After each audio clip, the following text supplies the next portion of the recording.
ఇక దీపం దీపం వల్ల దుష్ట శక్తులు నశిస్తాయి. అందుకే దీపారాధన చేయనిదే ఏ పూజ చేయకూడదు. దీపారాధన చేయగానే మన మనస్సుని పాడు చేసే పాడు ఆలోచనలు ఉన్నాయే అవి తగ్గుతాయి. తగ్గపోయిన ఆ పాడు ఆలోచనల వల్ల పూజ పాడవదకండి.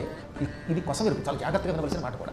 సాధారణముగా పూజ మొదలెట్టగానే లేక జపం మొదలెట్టగానే మన మనస్సు అక్కడ ఒక క్షణం ఉండదు. కారణం కొన్ని దుష్టశక్తులు హృదయంలో ప్రవేశిస్తాయి. ఈ దుష్టశక్తులు ఏం చేస్తాయి అనమాట, మన మనస్సుకి నిలకడ లేకుండా చేస్తాయి, అశాంతినిస్తాయి, లేదా ఆవులు ఇద్దరు తెచ్చిపెడతాయి. శ్రీరామ శ్రీరామ మళ్ళీ శ్రీరామ శ్రీరామ. ఈ దిక్కుమాల ఆవులంతా ఎక్కడి నుంచి వచ్చాయో తెలియదు. మరి ఇలా ఎన్నో రకాలైన దుష్టశక్తులు కొన్ని ఉన్నాయి. ఈ దుష్టశక్తులు మనల్ని ఆవహించి జపము చేయనివ్వవు, భగవంతుడి మీద దృష్టి ఉండనివ్వవు, నీరసం తెప్పిస్తాయి. రామ అంటుంటే ఎవరో గొల్లభామ గుర్తుకొస్తుంది, ఇంకో ఏదో రామ అందామంటే ఇంకో కాముడు గుర్తుకొస్తాడు. ఇవన్నీ వస్తాయని నేను చెప్పింది కనుక భీష్ముడు చెప్పాడు. వీటన్నిటికీ దుష్టశక్తులు అని పేరు. ఈ దుష్టశక్తులు దీపారాధన చేయడం వల్ల నశిస్తాయి. అనగా దీపారాధన చేసి పూజ చేసిన వాడికి ఆవులింతలు రావడం వల్ల వచ్చే దోషం తొలగిపోతుంది. మనస్సు అటు ఇటు చెదిరిపోవడం వల్ల వచ్చే దోషం తొలగిపోతుంది.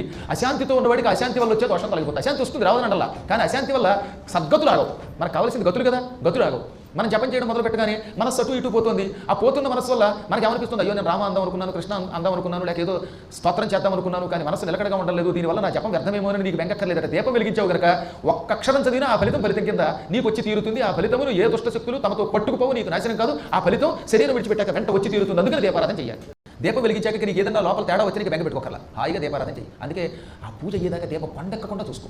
ఆ ఒక్క పని చేసావా, ఆ పూజ చేస్తున్నప్పుడు ఆవులింతలు, ఆ పూజ చేస్తున్నప్పుడు చెదిరిపోయిన మనస్సు, వీటి వల్ల వచ్చే నష్టములు రావు. ఈ దుష్టశక్తులు నశిస్తాయి, దుష్ఫలితములు తొలగిపోతాయి. దీపం జ్ఞానం ఇస్తుంది.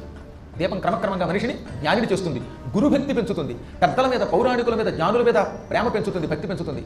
రోజు శ్రద్ధగా దీపారాధన చేసేవాడికి తెలియకుండానే ఇలా పురాణాలు వినాలనే కోరిక వస్తుంది, పౌరాణికుల మీద భక్తి వస్తుంది, మహానుభావులైన సద్గురువుల మీద మనకి ఆసక్తి పెరుగుతుంది, వారి మీద భక్తి పెరుగుతుంది.